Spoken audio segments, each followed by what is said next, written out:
제가 올라오면서 우리 성가대 기도하면서 혹시라도 더위를 먹어서 더위 먹은 목소리가 나오지 않을까 염려를 했는데 기우였습니다. 아주 은혜로운 찬양 감사를 드립니다. 한 교수님이 인문학 강의를 하면서 이런 얘기를 했습니다. 인문학이란 무엇이냐? 인문학이 인간에게 필요한 이유는, 인문학은 인간의 진보를 위해서 열심히 노를 젓는 것이 아니라 밤하늘의 별을 바라보게 하는 것이다. 이런 이야기를 했습니다. 이 이야기가 나온 배경은 지금으로부터 약 2400년 전 그리스 아테네의 철학자 소크라테스가 활동하던 그 당시를 설명하면서 이야기하는 내용입니다. 갑자기 제가 설교하면서 2400년 전 아테네의 소크라테스를 설명하니까 목사님이 지난 주간에 더위를 먹은 것 아닌가 이렇게 생각하시는 분들이 있을지 모르겠는데 사실 더위도 좀 먹었습니다. 그러나 이 문장의 핵심은 아포리아라는 말입니다. 아포리아. 이 아포리아는 당시 이 아테네가 전쟁에 패한 이후에 급격히 몰락하면서 유행했던 말입니다. 이 원의미는, 아포리아의 의미는 막다른 곳의 다다름이란 뜻으로 난파라고 해석할 수 있습니다. 여기 아테네라는 배가 난파되어서 가라앉기 직전입니다. 아테네라는 나라가 난파돼서 가라앉기 직전입니다. 만약에 대한민국이 난파돼서 가라앉기 직전이라면 여러분들은 어떤 조치를 취하겠습니까? 이 난파돼서 지금 배가 가라앉는 시점이에요. 어떻게 하시겠습니까? 열심히 노를 저어서 난파 직전이라도 빨리 육지에 다다르는 것이 상책 아니겠습니까? 응급 조치를 해서라도 배가 구멍이 났으면 떼우고 응급 조치를 해서라도 이 난국을 돌파해 나가야 될 것입니다. 그러나 2400년 전 소크라테스, 철학자 소크라테스의 처방은 달랐습니다. 난파한 아테네가 살려면 열심히 노를 젓는 것으로만은, 이건 단방약 수준의 일시적인 처방이고, 장기적인 대안은 밤하늘의 별을 바라봐야 된다. 이렇게 말했습니다. 그렇다면 2400년 전 아테네 사람들에게 했던 이 소크라테스의 말이 오늘날 우리에게는 어떤 의미가 있습니까? 저는 이 현대인들에게, 특별히 기독교인들에게 꼭 필요한 말이 이 말이라고 생각합니다. 여러분들은 언제 밤하늘의 별을 세어 보셨습니까? 한번 생각해 보세요. 언제 밤하늘의 별을 세어 보았습니까? 아마 이 성가대 대원들 중에 연애할 때 저 별은 나의 별, 저 별은 너의 별, 별을 하나 따서 당신의 가슴에, 당신의 손에 쥐어주고 싶습니다. 그런 별 장난 안 해봤습니까? 진짜 별 장난을 다 했네요. 언제 여러분들은 밤하늘의 별을 세어 보셨습니까? 바쁜 것이 열심히 사는 것이라는 현대인의 잣대로 볼 때는 밤하늘의 별을 세는 행위는 게으르고 한가한 행동입니다. 그러나 바쁜 현대인에게 꼭 필요한 작업이 밤하늘의 별을 세는 작업입니다. 뜬금없이 목사가 별을 세라고 하니까 의아해 하실 텐데, 오늘 본문에서 다윗은 낮과 밤으로, 밤과 낮으로 하늘을 쳐다보며 해와 달과 별을 세면서 바로 오늘 우리가 읽었던 이 본문을 기록했습니다. 다윗이 게으르고 한가해서 그랬을까요? 과연 무슨 생각으로 다윗은 하늘을 쳐다보며 해와 달과 별을 세면서 이 시를 지었을까요? 첫 번째, 다윗은 해와 달과 별을 세면서 하나님이 누구인가를 발견했습니다. 다윗은 해와 달과 별을 세면서 하나님이 온 우주 만물의 창조자이심을 깨달았습니다. 본문 3절입니다. 주의 손가락으로 만드신 주의 하늘과 주께서 베풀어 두신 달과 별들을 내가 보니 했어요. 하나님이 막연히 그냥 우주 만물을 창조했고 그냥 막연히 하늘을 만들었다가 아니라 아주 구체적인 표현을 하고 있어요. 주의 손가락으로 이 하늘과 온 우주 만물을 창조했다고 표현하고 있습니다. 이 말은 하나님은 온 우주 만물을 창조하셨으면 물론이거니와 아주 세밀한, 아주 섬세한 조물주라는 그런 뜻입니다. 이런 표현은 아무나 할 수 있는 표현이 아닙니다. 이런 표현은 온 우주 만물을 하나님이 섬세하게 창조했다는 그 사실을 가슴 깊숙이 체험한 사람이 할 수 있는 표현입니다. 뿐만 아니라 이렇게 아름답게 만들어진 세상은 하나님께서 직접 통치하시고 다스린다는 공간임을 다윗은 노래하고 찬양하고 있습니다. 본문 1절입니다. 여호와 우리 주여 주의 이름이 온 땅에 어찌 그리 아름다운지요 어찌 그리 아름다운지요 주의 영광이 하늘을 덮었나이다. 이렇게 다윗은 찬양을 했습니다. 이 1절, 이 시편 8편 1절을 읽어보면 이거는 평서문이 아니라 감탄문으로 기록되어 있어요. 여호와 우리 주여 주의 이름이 온 땅에 어찌 그리 아름다운지요. 감탄문입니다. 여러분들은 하나님이 창조하신 하늘과 땅의 만물들을 보며 거기서 주의 이름을 발견한 적이 있습니까? 또 하나님이 창조하신 세상의 아름다움을 보고 감탄하며 그것을 노래한 적이 있습니까? 다윗은 1절을 이렇게 시작하고 마지막 9절도 동일한 말로 표현하고 마무리를 하고 있어요. 한 번도 아니고 2번 감탄하며 이 시를 감탄으로 시작했다가 감탄으로 마무리하고 있습니다. 인간은 하나님이 창조하신 이 대자연을 볼 때 본능적으로 감탄과 찬송이 나와야 정상입니다. 주 하나님 지으신 모든 세계 내 마음속에 그리워 볼 때 하늘의 별 울려 퍼지는 뇌성 주님의 권능 우주에 찾네. 주님의 높고 위대하심을 같이 부릅시다. 내 영혼이 찬양하네. 주님의 높고 위대하심을 내 영혼이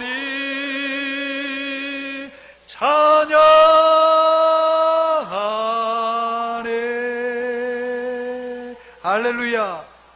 여러분들은 하나님이 창조하신 세상을 보고 그냥 밋밋하게 살지 말고 감탄하고 찬송하며 사시기를 주의 이름으로 축원합니다. 나이 먹은 사람의 특징은 첫째, 웃음이 줄어든다고 그래요. 더 나아가서 감탄이 줄어든다고 합니다. 젊은 여자애들, 10대, 20대 여자 처녀애들 만나면 뭐가 좋은지 조잘조잘 막 하하 헤헤 하면서 얼마나 좋아하는지 몰라요. 날아가는 그냥 참새만 보고도 호호하하 하면서 웃고 떠드는데 나이를 먹으면 독수리 할아버지가 날아가도 별 감동이 없고 이게 목소리만 커진다고 합니다. 이게 늙었다는 증거입니다, 여러분. 지난 한 주간 여러분 한번 생각해 보세요.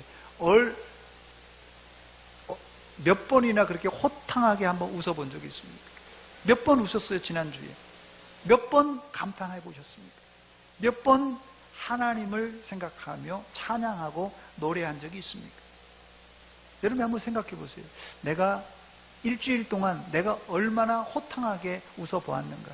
일주일 동안 내가 감탄을 몇 번 받는가? 일주일 동안 내가 하나님을 얼마나 찬양하고 노래했는가? 바로 그것이 여러분의 감동의 지수입니다. 감동의 현 지수예요. 더 나아가서 이것이 영적으로는 영적 나이와 맞물려 있습니다.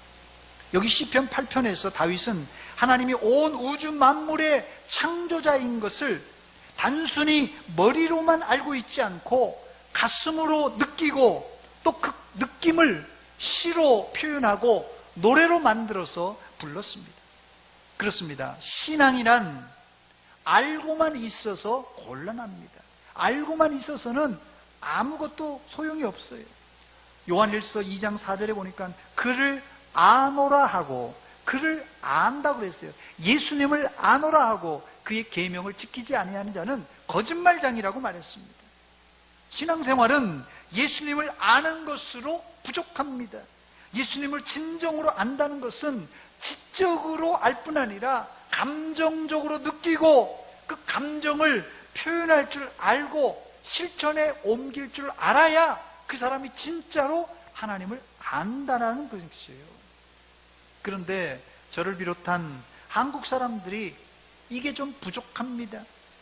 요즘은 많이 바뀌었습니다만은 저희 세대만 해도 학교에서 공부 시간에 선생님이 칠판에다가 판서를 하면은 그냥 학생들은 공책에다가 받아 적고 그거 달달달 암송해서 시험 보는 것이 고작이었습니다. 그게 공부였어요. 유교적인 규범은 윗사람이 아랫사람에게 명령하면 그대로 복종하는 상명하복, 이 상명하복이 미덕이었습니다. 그렇기 때문에 아랫사람이 윗사람에게 뭐 질문을 너무 많이 해도 이게 어떻습니까? 저게 어떻습니까? 너무 질문을 많이 해도 그것은 질문이 아니라 어른들에게 대한 말대꾸라고 했어요, 예전에. 그런데 이런 사회적인 틀 안에서 우리가 신앙생활을 하다 보니까 신앙생활도 폐쇄적인 신앙생활이 되고 말았습니다. 성도들이 매주 설교를 듣다 보니까 매주 설교를 듣지 않습니까? 그러니 하나님이 누구인가에 대해서 또 구원은 어떻게 받는가에 대해서 자연스럽게 알게 됩니다. 매주 하나님에 대해서 구원의 길에 대해서 설교하기 때문에 그것을 우리가 잘 알고 있습니다. 그러나 하나님이 어떤 분이라는 것을 알고 또 구원의 길을 안다고 그것이 하나님을 인격적으로 아는 것은 아니고 구원의 길을 안다고 구원받은 것은 아니라는 것입니다. 이 자리에 미국에 갔다 오신 분들이 아마 계실 거예요. 미국에 갔다 오신 분들. 지금 한국 여권만 가지면 미국을 무비자로 입국할 수 있기 때문에 누구나 사전에 준비해서 비행기 표만 끊으면 갈 수가 있습니다. 어떻게 미국에 갑니까? 미국에 가려면 그냥 여행사에 전화해서 예약해서 돈을 지불하고 티켓을 끊고 예정된 날짜에 인천국제공항에 가서 비행기 타고 미국에 가면 누구나 갈 수 있습니다. 그러나 미국 가는 방법을 알고도 아마 이 자리에는 미국에 안 가신 분들이 더 많을 거예요. 가는 방법은 알지만 형편이 어째서 열해서 못 가신 분이 더 많을 겁니다. 조심스럽지만 이 자리에 계신 분들 중에 천국 가는 길 모르는 분이 있습니까? 천국 가는 길, 예수 믿으면 천국 간다는데 천국 가는 길, 예수 믿으면 간다고 그러니까 그 사실 심지어 유년부, 초등부 아이들도 다 알고 있어요. 모르는 사람 없습니다. 그러나 그 길을 아는 것으로 천국에 가는 것은 아니라는 말이에요. 대자연을 보고 하나님의 창조하심과 그 권능을 발견하는 것을 우리는 자연 계시, 일반 계시라고 말합니다. 그러나 이런 자연 계시는 인간의 죄 때문에 많이 제한되어 있어서 죄로 어두워진 인간이 하나님이 창조하신 자연 계시, 즉 해와 달과 별을 보고는 절대 창조주 하나님을 정확하게 알 수가 없습니다. 그래서 하나님은 자연 계시, 일반 계시와 더불어서 특별 계시를 인간들에게 주셨어요. 그 특별 계시는 구약에서는 하나님께서 천사의 모습으로 나타나시기도 하고 혹은 사람의 음성으로 들려주시기도 하고 또 꿈과 환상으로 보여주시기도 합니다. 그러나 꿈과 환상으로 보는 이 특별 계시는 확실합니다만은 좀 감칠나는 계시예요. 그 이유는 이런 특별 계시, 구약시대의 특별 계시는 구약시대에는 특정한 사람들에게만 보여주셨기 때문에 일반인들은 알 수가 없었습니다. 그래서 답답한 인간들에게 하나님은 사이다 같이 시원한 계시를 주시려고 자신의 아들 예수 그리스도를 이 땅에 직접 보내어 주셨습니다. 그래서 특별 계시의 최고봉은 뭐냐? 예수님이 육신을 입고 오신 성육신, 바로 그 자체입니다. 그러나 예수님이 사명을 다 감당하시고 십자가를 지시고 하늘로 승천하시자 성령님을 보내주심으로 이제는 성령님께서 우리 성도와 교회를 보호하시고 인도하십니다. 또 성령님은 우리들에게 하나님의 뜻을 확실하게 전달해 주시려고 성령의 감동으로 사도들과 선지자들을 통하여서 성경 66권을 기록하게 하셨습니다. 그래서 지금은 다른 특별한 계시가 없어도 뭐 꿈으로 환상으로 안 봐도 성경만 읽고 들어도 성령의 감동 감화를 통하여서 성령의 조명하심, 성령께서 확 보여주시는 이 조명하심으로 완전한 구원의 길을 알고 또 그 길을 들어갈 수가 있습니다. 그러나 여기서 저는 한 가지 지적하고 싶은데, 성경을 읽을 때, 예배를 드릴 때는 하나님을 알고 하나님 말씀대로 따르겠다고 우리 마음에 다짐도 해보는데 왜 현대 교인들은 실천이 뒤따르지 않는 것입니까? 이 문제의 본질은 머리로는 아는데 하나님의 사랑과 위대하심을 가슴으로 느끼지 못하고 그 결과 그 위대하신 하나님의 말씀에 순종하지 못하는 것입니다. 여러분, 설교는 한 귀로 듣고 한 귀로 흘려서는 안 됩니다. 제가 제일 답답한 말이 뭐라고요? 목사님, 한 귀로 듣고 한 귀로 흘려서 아무것도 생각나지 않습니다. 이렇게 얘기하는데, 여러분, 왜 설교를 한 귀로 듣고 한 귀로 흘리는 것입니까? 그 이유는 설교를 한 귀로 들어서 그래요. 한 귀로. 설교는 반드시 두 귀로 들으시기 바랍니다. 설교를 두 귀로 듣고 그 들은 것이 가슴으로 내려와서 내 마음을 감동시키고 내 오장육부로 내려와서 감동이 이 전율과 떨림이 있어야 됩니다. 말씀이. 그리고 나서 우리 입술에 고백이 터져 나와야 되고 더 나아가서 손과 발이 이제 그 말씀에 순종하여 실천에 옮겨야 됩니다. 그게 아니라면 우리는 머리로는 믿지만 인격적으로는 아직까지 아니라는 말이에요. 인격의 구성은 지성만 구성된 것이 아니라 지, 정, 의가 함께 합쳐져야 됩니다. 여러분들의 신앙은 머리로만 이해하는 정도가 아니라 가슴으로 느끼고 입술로 고백하고 더 나아가서 손과 발이 움직이는 인격적인 신앙이 되시기를 주의 이름으로 축원합니다. 우리 교회 3대 실천 사항이 뭡니까? 1번이 뭐예요?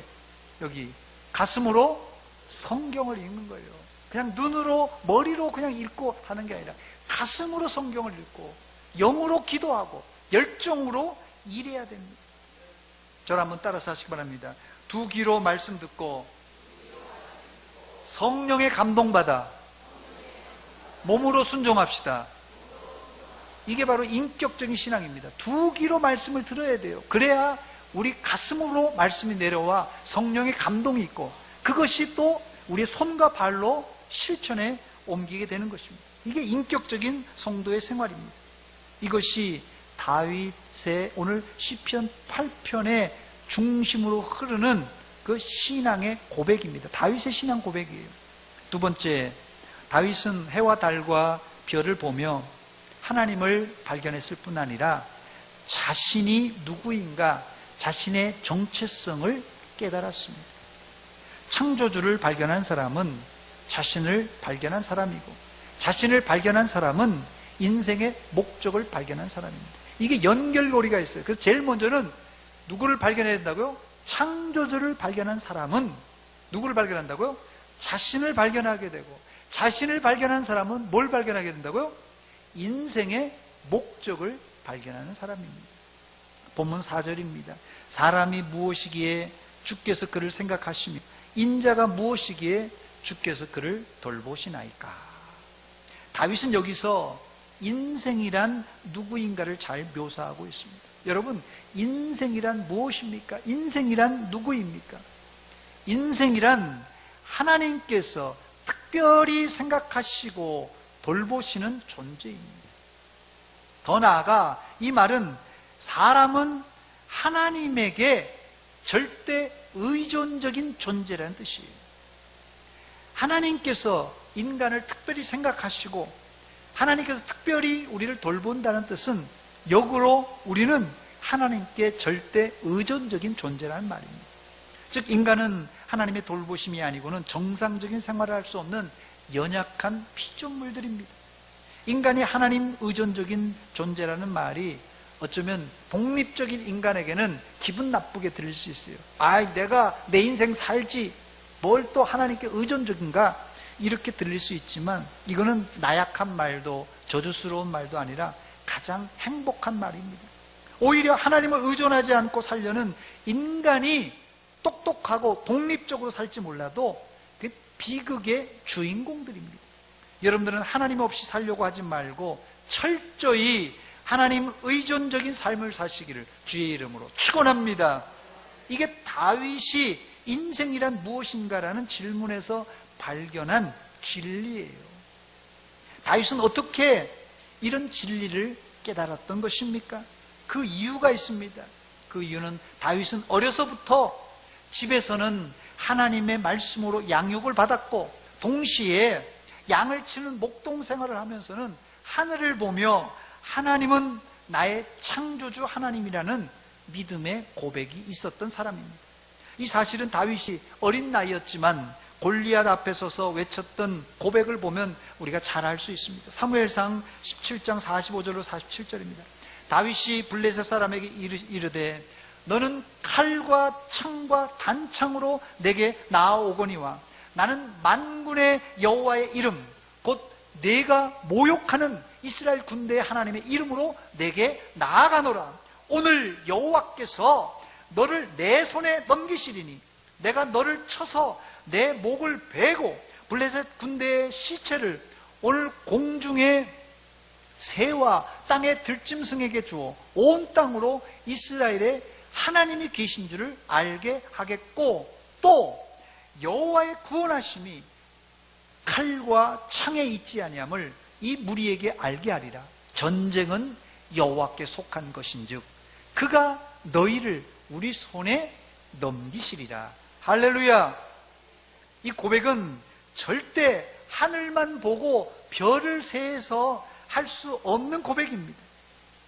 이 말은 다윗은 어려서부터 특별 계신 하나님 말씀으로 교육받아서 하나님이 누구인가에 대해서 성경을 통하여 확실히 알았던 그런 소년이었습니다. 이런 소년의 눈에 하늘을 쳐다보니까 1절에 여호와 우리 주여 주의 이름이 온 땅에 어찌 그리 아름다운지요 주의 영광이 하늘을 덮었나이다. 이런 믿음의 고백이 있을 때 하늘을 볼 때 이런 시가 나온 것입니다. 지금 중고등부 학생들 우리 이 교회 중고등부 학생들 지금 이 시대에 우리 중학생 고등학생들 대학교를 향하여 얼마나 고생 많이 합니까? 그냥 국영수 뭐 과탐 사탐 뭐 이걸 공부해야지 이게 대학에 들어간다고 합니다. 이런 공부하는 학생들이 여호와 우리 주여 주의 이름이 온 땅에 어찌 그리 아름다운지요 이런 고백이 나오겠습니까 여러분? 국영수 맨날 과탐 사탐 뭐 이런 공부만 해서 이런 고백이 나오겠냐는 것이에요. 저는 우리 중학생들 고등학생들 입에서 이런 고백이 나와야 맞다고 생각이 됩니다. 사실 다윗이 골리앗 앞에 섰을 때 고등학생 나이예요. 소년이었어요. 중학교 고등학생 나이입니다. 어떻게 이 다윗의 입에서 이런 신앙의 고백이 나올 수 있었던 것입니까? 그래서 우리 중학생들, 고등학생들 학교에서 공부도 해야 되겠지만 교회에서 공부도 하고 또 주일학교에서 또 여름에는 수련회 때 창조자이신 하나님의 존재를 그들도 발견한다면 얼마든지 우리 중학교 고등학생들도 다윗이 했던 이 고백을 할 수 있다고 저는 믿습니다. 학생들이 학교 공부와 성경을 동시에 공부하면서 거기서 하나님을 발견하고 그리고 자신을 발견하는 것이 저는 이것이 인생 최고의 공부라고 생각됩니다. 인생 최고의 공부가 뭡니까 여러분? 달달달 국영수 공부해서 좋은 대학 가는 게 그게 인생 공부입니까? 저는 그렇게 생각하지 않습니다. 하나님을 모르고 아무리 똑똑한 사람이라도 그건 실패한 인생입니다. 그런데 우리 교회 중고등부 학생들이 지금 현재 현 주소가 어떻습니까? 하나님은 물론 자기 자신도 모르고 공부만 하다 보니까 방향을 잃고 방황을 하는 것이에요. 그래서 앞서 말씀드린 대로 소크라테스가 해가 저문 아테네의 젊은이들을 향하여서 너희들이 노를 적기보다는 밤하늘에 별을 바라보고 별을 세라고 했던 이유가 여기 있는 것입니다. 이 말을 요약해 보면 이 소크라테스의 유명한 말, 너 자신을 알라. 너 자신을 알아. 크노티 세아우톤이란 이 헬라어 말입니다. 너 자신을 알라. 끝으로 세 번째입니다. 다윗은 장차 오실 예수 그리스도를 성령의 감동으로 미리 알고는 찬양함으로 시를 마무리하고 있습니다. 본문 5절입니다. 그를 하나님보다 조금 못하게 하시고 영화와 존귀로 관을 씌우셨나이다. 이 구절을 신약 히브리서에서 그대로 인용하는데 특별히 히브리서 2장 9절에 예수님을 천사들보다 잠시 동안 못한 자라고 이렇게 표현하고 있는데 어떻게 예수님을 천사들보다 못한 자라고 이렇게 표현할 수 있을까? 뭔가 잘못된 것 아닌가? 근데 여기 이 잠시라는 단어에 우리가 우리 눈여겨봐야 될 것입니다. 예수님께서 이제 메시아가 되어서 십자가에 달려 돌아가십니다. 예수님께서 고난을 당하시고 십자가에 달려 돌아가셨어요. 그리고는 무덤에 내려가 장사 지낸 바 됩니다. 사흘 동안이나 무덤에 계십니다. 그렇지만은 잠시 바로 이때를 갖다가 이 성경 기자들은 잠시 예수님이 천사보다도 못한 존재로 죽었으니 말이에요. 못한 존재로 있었다는 말입니다. 그러나 나중에는 하늘로 승천하여서 영광과 존귀로 관을 쓰셨다는 말입니다. 그렇다면 어떻게 다윗은 이 다윗과 예수님의 시간 격차는 1000년입니다. 1000년이에요. 1000년. 다윗은 1000년 후에 오실 메시아의 순환과 영광을 어떻게 미리 알았던 것입니까? 이게 신비인데요. 신비인데 사실은 성령의 감동으로 가능했습니다. 그렇습니다. 이 시는 단순히 하나님이 창조하신 자연 만물만 보고 감탄하고 찬송한 시가 아니라 이 시는 자연 만물 넘어 계시는 예수 그리스도를 바라보며 찬송하며 지은 성령 충만한 시입니다. 이제 말씀을 맺습니다. 처음 결론에서 말했던 아포리아, 난파 이야기로 다시 돌아갑니다. 우리 신앙의 배가 파선할 때 우리는 어떻게 해야 되겠습니까? 여러분의 신앙의 배가 파선할 때 여러분들 어떻게 하시겠습니까? 해답은 노를 열심히 저을 것이 아니라 하늘을 쳐다봐야 됩니다. 하늘을 쳐다보시기 바랍니다. 하늘에 계신 하나님께서 우리를 넉넉히 도와주실 줄 믿습니다. 우리가 그냥 하늘만 쳐다보는 게 아니에요. 하늘 넘어 계시는 그 전능하신 하나님, 우리 아버지 하나님을 바라보시기 바랍니다. 하늘을 바라볼 때 길이 열려요. 응답이 있습니다, 거기에. 또 하늘을 쳐다보는 또 다른 이유가 있는데, 여러분, 조급하지 말고 좀 여유를 가지라는 말입니다.